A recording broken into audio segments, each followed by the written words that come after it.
특검의 수사가 국민의힘을 정조준하는 상황에서 국민의힘은요, 이번 특검의 압수수색 등을 문제 삼으면서 내일 대구를 시작으로 장외투쟁을 벌일 예정입니다.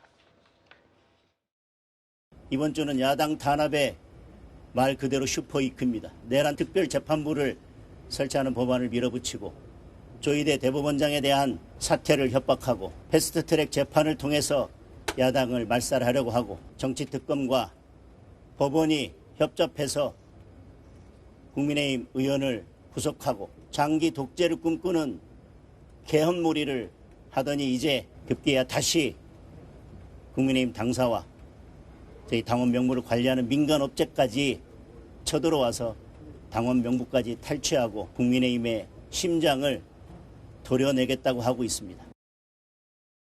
네, 국민의힘이 장외투쟁 카드를 꺼낸 건 6년 만입니다. 6년 만에 대구에서 대규모 장외투쟁에 나서는 건데, 자, 특검이 국민의힘 당사를 3번째 압수수색했다.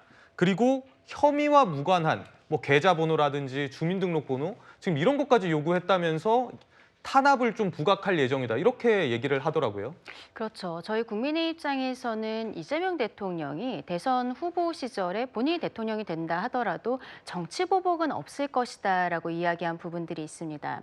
그리고 그 이후에 특검 상황이 펼쳐졌는데 민주당에서 특검을 뒤에서 조종하는 듯한 모습들이 있어요. 최근에 윤석열 전 대통령 구치소 내에서의 CCTV를 열람을 한다든지 실상 국회의원들이 관여하지 않고 특검에서 알아서 처리해야 될 부분들을 마치 보호자처럼 좌지우지하려는 모습들을 보이고 있거든요. 예. 이런 것들이 야당을 말살하려는 것이 아니냐라는 생각들이 드는 것이죠.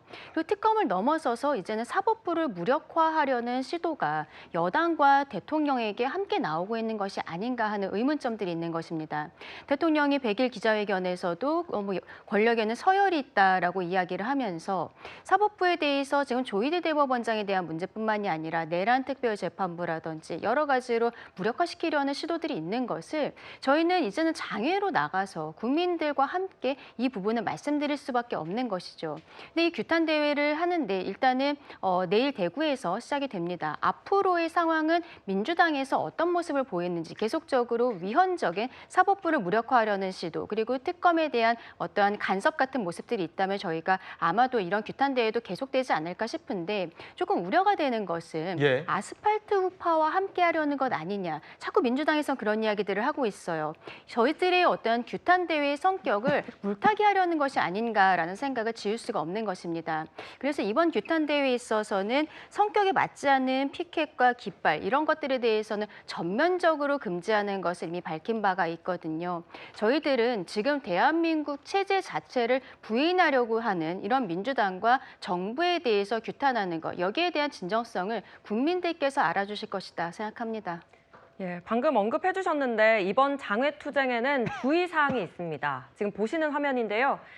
당협 표시 피켓 외에 규탄대의 성격과 주제에 어긋나는 피켓이나 깃발, 일체 활용에 불과하다, 현장에서 제재하겠다라고 했습니다.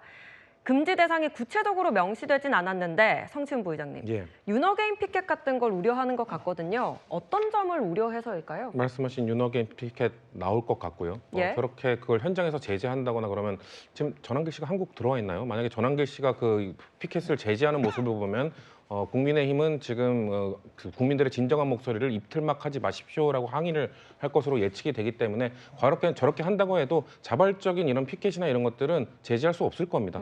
그 수많은 지금 5만 명으로 예상하고 있다는데 5만 예. 명의 인력들은 어떻게 규제할 겁니까? 저는 아마 이루어지지 않을 거라는 말씀드리고 싶습니다.